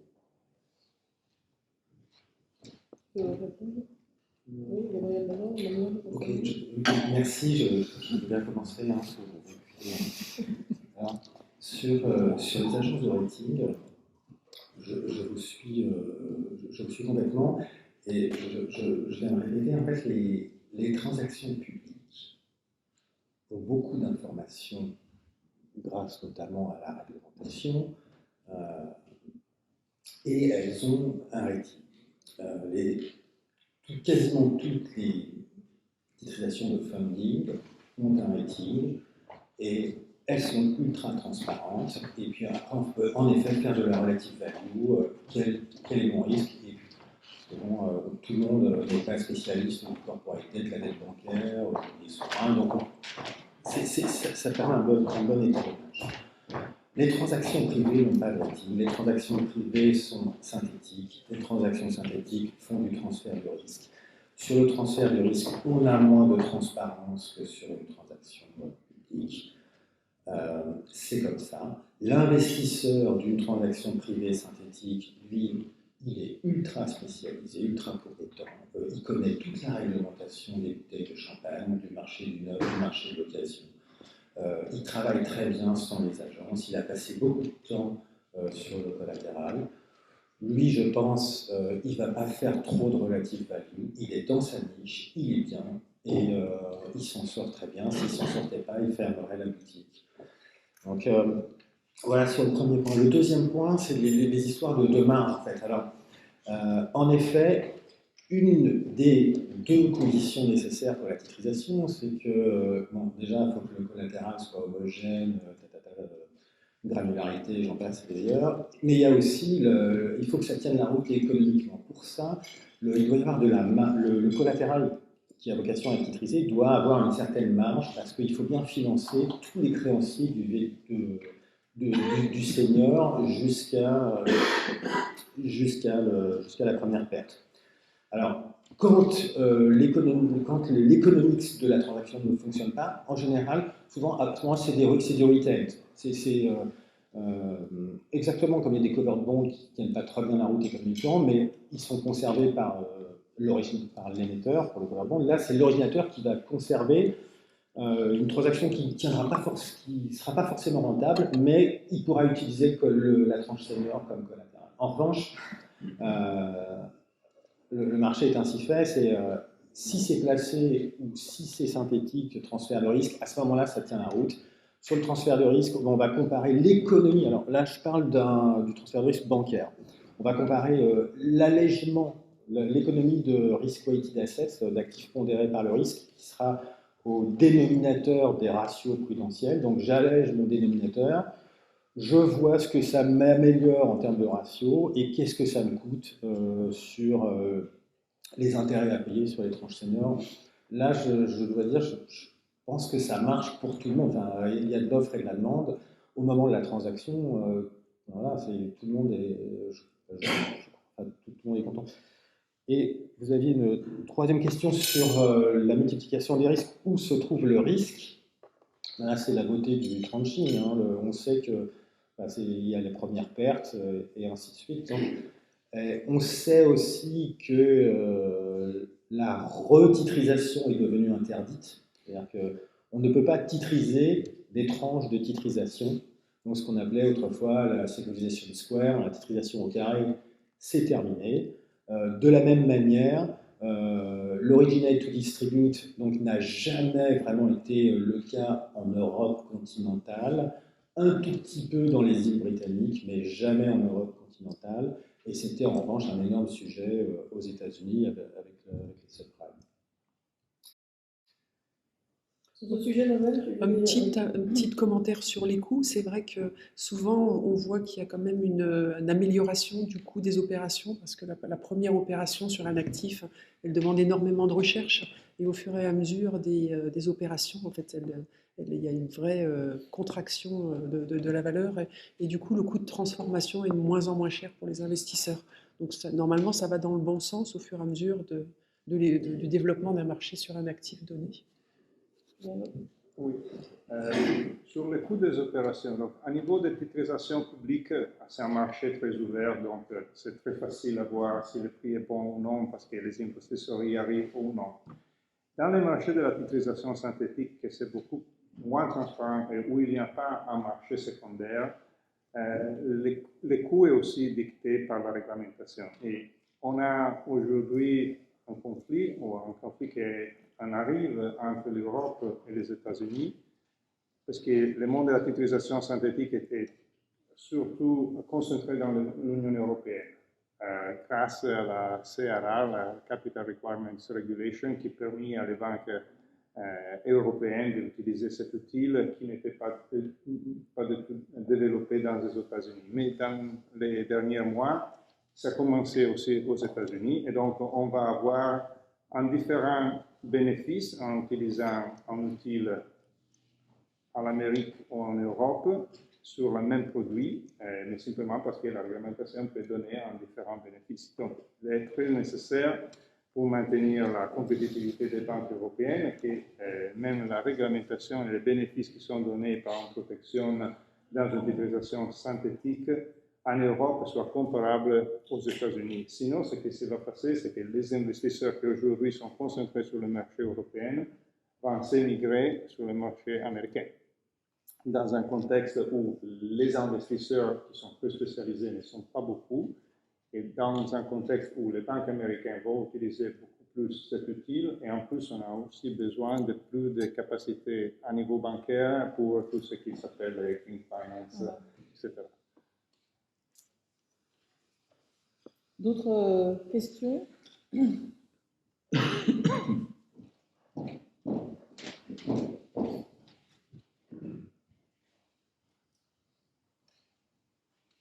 Bonjour, Étienne Deleuve, je suis consultant indépendant. On a beaucoup parlé du risque de défaut, qui est le risque qui est transmis effectivement, mais je suis étonné qu'on n'ait pas parlé du risque de transformation et comment, par exemple, les sociétés de gestion sont encadrées sur le risque de transformation, puisqu'on a souvent des horizons de temps différents. Et pour les produits qui sont un peu fire and forget, qu'on émet puis qu'on ne gère pas activement, ça peut être une question. veux répondre? En termes de transformation de maturité, la titrisation, contrairement à n'importe quel autre élément du bilan hors action, est parfaite. Dans la mesure où dans la mesure où chaque flux de l'actif, dans la mesure où il n'y a aucun risque de refinancement, pour faire court, chaque flux à l'actif va se retrouver au passif. C'est à la même date, on ne sera jamais en déséquilibre avec un horizon, avec une duration de l'actif supérieure à la duration du passif. C'est conçu comme ça, c'est conçu pour être année perfect. À moins que j'ai mal compris votre question.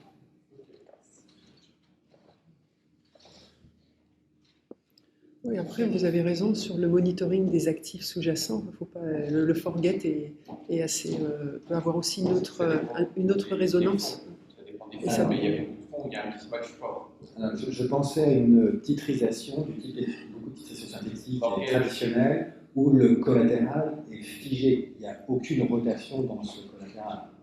Donc, tout ce qui est titrisation traditionnelle et synthétique, il n'y a pas de replenishment, tout est connu, et tout s'affale en même temps à l'actif et au passif.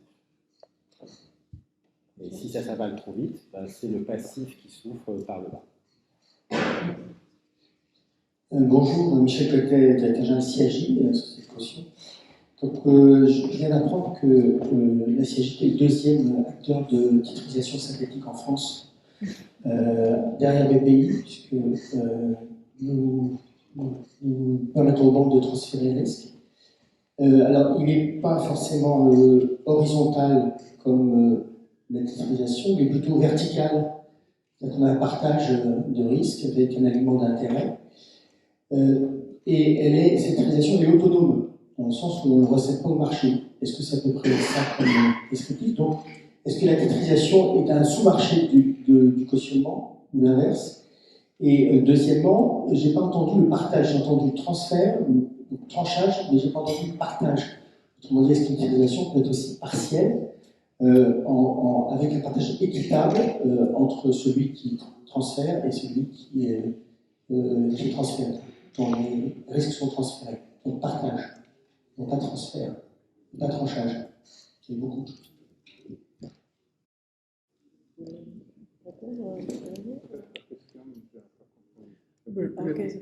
Peut-être juste un petit commentaire. En fait, vous êtes un professionnel de la transformation. Votre société est un professionnel de transfert des risques. Et effectivement, partage, transfert, tranchage. Alors, quand dans les titrisations, vous avez une part de première perte qui est conservée par le cédant, par la banque ou par l'entreprise, il y a partage. Dans le sens, il n'est pas proportionnel, mais on est plutôt en excédent de perte. Donc, on a souvent l'habitude en titrisation de l'excédent de perte et pas tellement du partage, moins du partage pari passu, mais le partage pari passu a toute sa valeur dans le transfert des risques. Il me semble aussi que peut-être une partie de la réponse se trouve dans ce qui a été évoqué aussi par Emmanuel tout à l'heure, qui est le fait que quand on est dans la titrisation, on demande en fait pour le lignement d'intérêt de conserver au niveau de l'originateur une partie en fait du risque, voilà, pour ne pas s'en débarrasser vers la structure qui reçoit le risque, qui va être organisme de titrisation. Peut-être que vous pouvez préciser ça.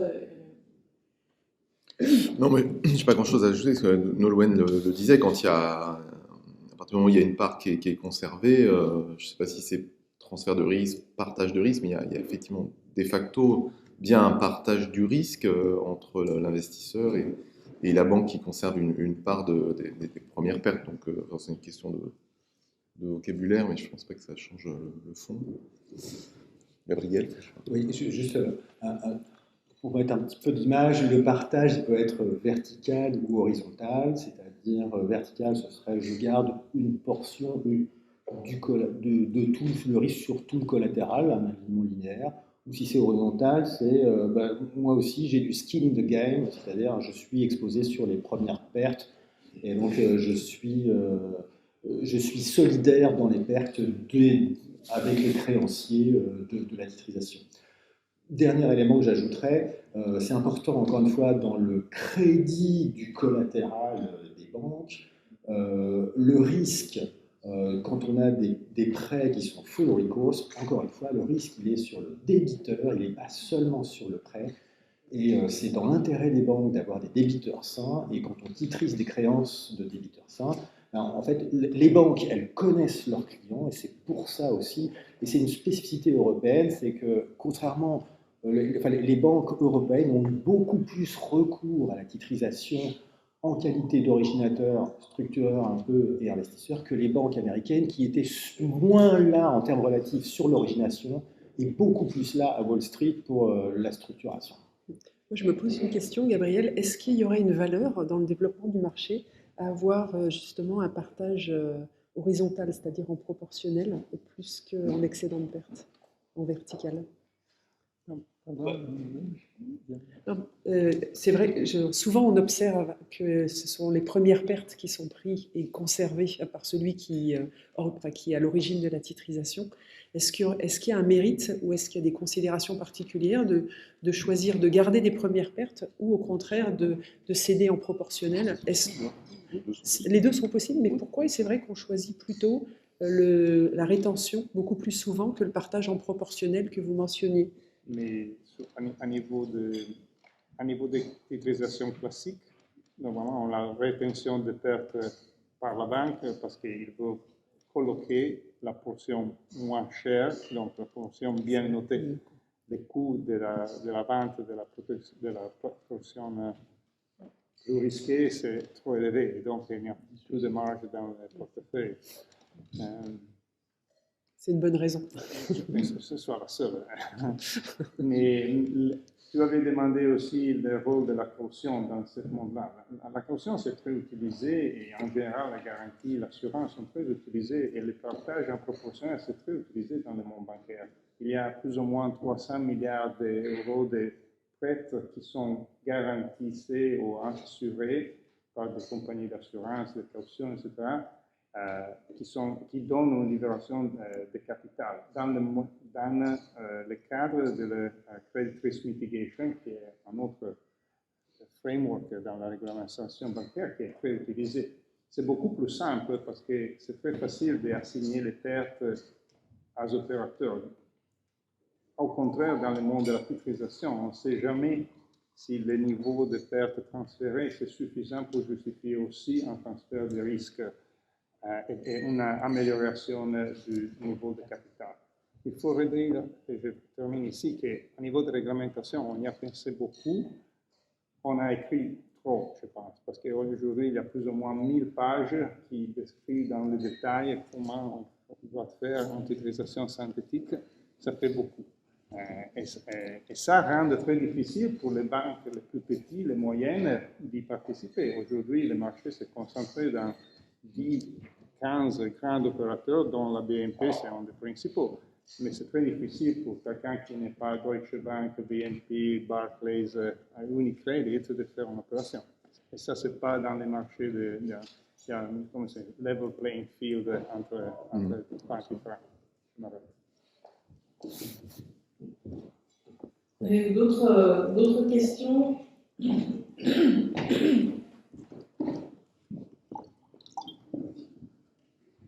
Bonjour, Zachary Carlou. Je commence par vous remercier pour la qualité du débat. J'aurais deux questions. Donc, premièrement, si vous aviez des conseils à apporter à une direction financière qui devrait avoir le choix entre titriser les crédits à l'habitat ou des crédits à la consommation, quels sont les pour et les contre? On sait très bien que c'est beaucoup moins pour sur les crédits à la consommation et les taux sont plus élevés, etc.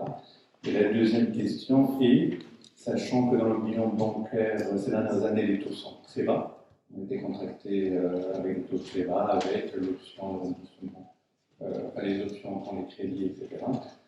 Est-ce que la perte qui sera engendrée par une titrisation, est-ce qu'elle serait compensée par tout ce qui est les gains sur le côté réglementation? Merci.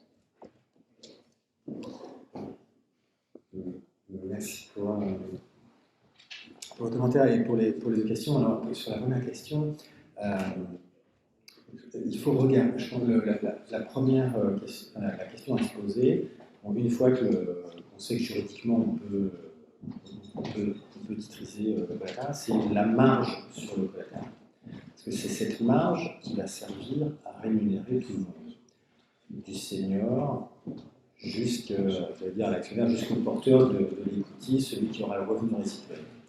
Et si le revenu résiduel il est égal à 0, une fois qu'on a payé le senior et la mezzanine, la subordonnée, à ce moment-là, ça ne tient pas la route. Typiquement, en France, l'immobilier, c'est connu pour être un produit d'appel, un loss leader, comme le dirait pas Molière. Et économiquement, en France, ça ne marche pas.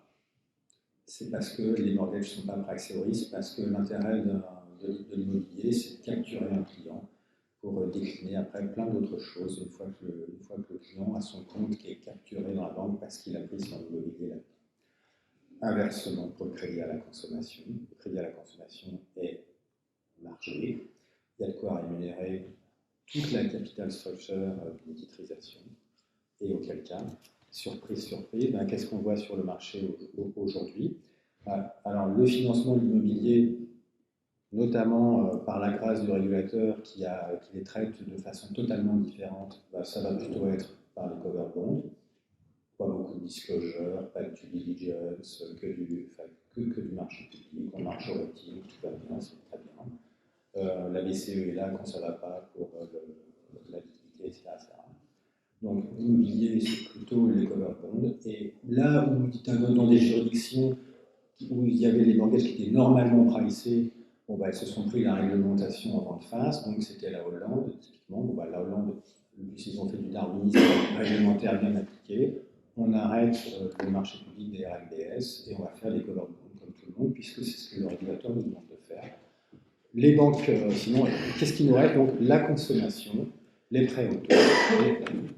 BNP émet de la titrisation cash publique sur la consommation. Et aujourd'hui, le plus gros segment européen de titrisation traditionnelle, c'est les prêts auto, c'est les banques allemandes, donc c'est les filiales de banques françaises. Deuxième question, pardon. C'était, excusez-moi. Honnêtement, j'ai un peu buté sur votre deuxième question parce que je n'ai pas vu les gains réglementaires applicables à la titrisation. Je ne vois pas comment... Ah, pardon, ok. Non, mais là aussi, il faut que ça tienne la route. Donc on va comparer voilà, l'allègement du dénominateur des ratios par rapport à ce que ça coûte, à la rémunération pour les tranches basses et premières pertes qui seront offertes aux investisseurs spécialisés ou à la BEI, ou à la BPI, ou à l'EIF, etc. Et alors là-dessus, c'était le tout début de l'intervention d'Emmanuel Roger. Donc l'allègement en termes d'actifs pondérés par le risque, lui, il va être fonction de la réglementation.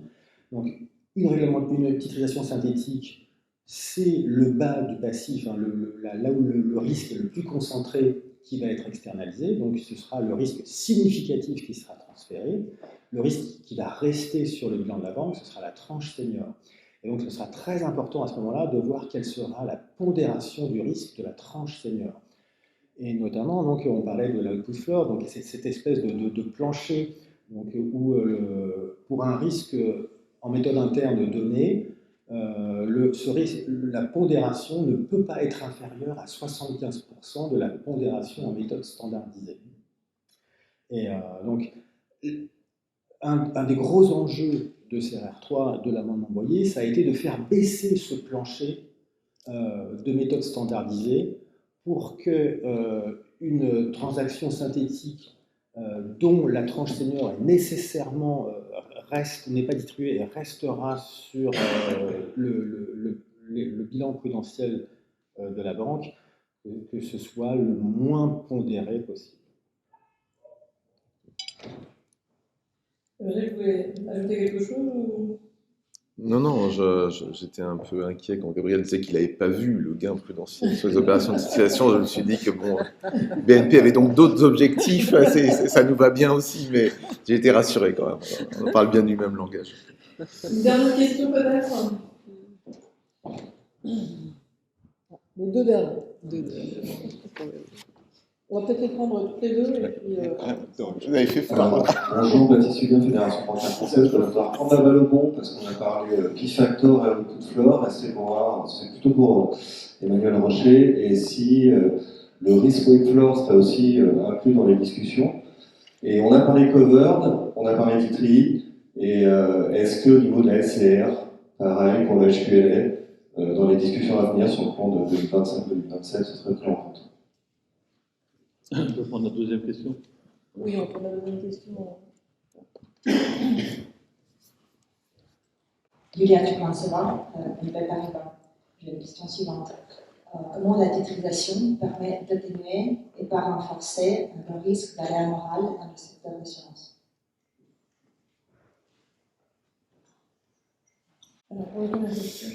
Et alors, sur votre question pour le P-Factor, etc., donc oui, c'est bien l'ensemble des paramètres qui vont aboutir à l'estimation des risk weights qui vont être pris en considération, pas simplement le P-Factor. Donc voilà, normalement, c'est une revue globale du dispositif qui doit être mis en place.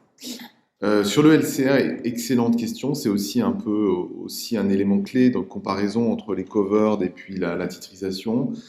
Nous, on a beaucoup plaidé en Europe et à Bâle pour que la dimension liquidité soit aussi prise en compte pour le LCR, que la titrisation soit un peu mieux traitée, avec un peu plus de granularité dans la prise en compte des actifs de titrisation pour le HQLA, donc le coussin d'actifs liquides.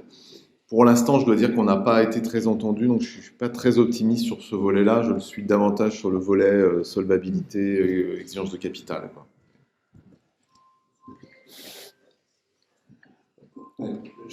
Deux petites remarques sur la réglementation et sur le marché. Sur la réglementation, donc, il y a eu un LCR version 2 en 2019 qui a donc élargi l'entrée au buffer de liquidité pour les covered bonds et qui a fermé,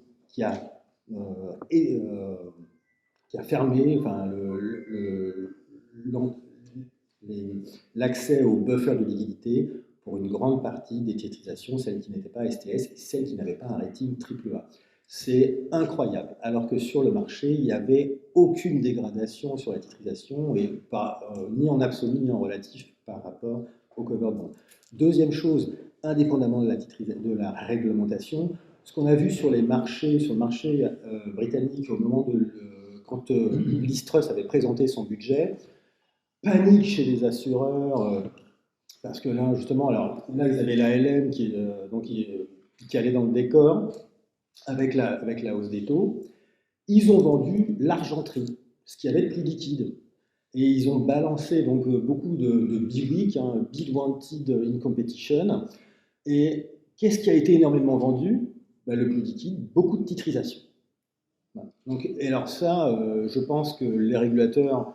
je ne comprends pas pourquoi ils ont fermé la titrisation là où ils ont ouvert sur les covered, et j'espère qu'ils regardent, et j'en suis sûr, ce qui se passe quand il y a des crises de liquidité, qu'est-ce qui circule, etc. Dernière petite chose, dernier point, sur la liquidité, on l'a vu avec SVB et les banques américaines, il y a un autre point, c'est difficile de vendre quelque chose sur lequel on va cristalliser des pertes en capital. Et si je n'ai que des moins-values sur mes US Treasuries, je ne peux plus les vendre, sinon je montre à tout le monde que je n'ai pas de maillot de bain. L'une des autres beautés de la titrisation, c'est que c'est du variable. Les spreads sont en général assez stables, etc. Si les assureurs ont pu les vendre aussi facilement, c'est aussi parce que malgré la hausse des taux, ils n'externalisaient pas beaucoup de pertes. Et là, on rejoint cette espèce de croisement des visions entre risque de marché et risque de liquidité. On est d'autant plus liquide qu'on n'a pas cristallisé une perte sur le marché. Sur la deuxième question, est-ce que vous voulez qui veut répondre Alors, je suis dans le groupe BNP Paribas, mais on a une filiale Cardiff sur l'assurance. Je ne suis vraiment pas compétent pour discuter de l'aléa moral. En fait, on peut... anglais. Est-ce qu'on peut le faire en anglais? Si vous voulez, en fait, vous pourriez reformuler votre question pour Giuliano sur la partie de l'aléa morale, en fait.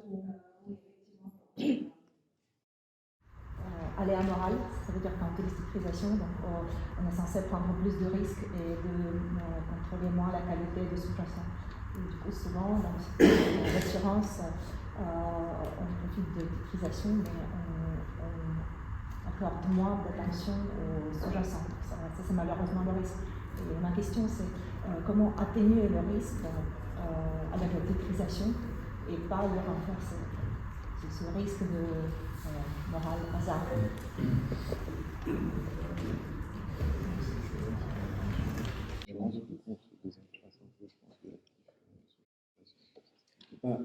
Je crois comprendre qu'on revient à la question de l'alignement des risques. Oui. Et je peux faire aussi une dernière petite remarque sur le fait que ce serait compliqué. Qu'est-ce qui est plus compliqué? Analyser un actif où chaque élément de l'actif est très homogène, ou analyser avec un passif tranché selon l'ordre dans la file d'attente, entre c'est moi qui est le premier, je suis le premier dans la file d'attente, je suis le plus senior, et celui qui est tout en bas, c'est moi je suis le dernier, mais tout ce qui reste, tout ce qui dépasse, c'est pour moi. Donc l'actif, que des trucs homogènes, ou bien un actif d'une société, pas du tout homogène, hétérogène, un actif de banque, avec des trucs dans le bilan, du hors-bilan, etc., etc. Alors, pour une raison qui c'est comme ça, on considère que la titrisation, c'est très compliqué d'analyser un actif homogène. En revanche, analyser l'actif de Danone, BNP Paribas, ou même prêter de l'argent à une entité qui n'a même pas de bilan, par exemple la République française, ça, c'est pas compliqué du tout. Donc, vous voyez, l'aléa morale, je pense qu'il est très très bien encadré pour la titrisation. On est hyper bordé. En revanche, je pense que c'est même là où il est le plus encadré. Bon, je pense qu'il nous reste d'abord à remercier nos intervenants de ce matin et vous tous pour votre participation.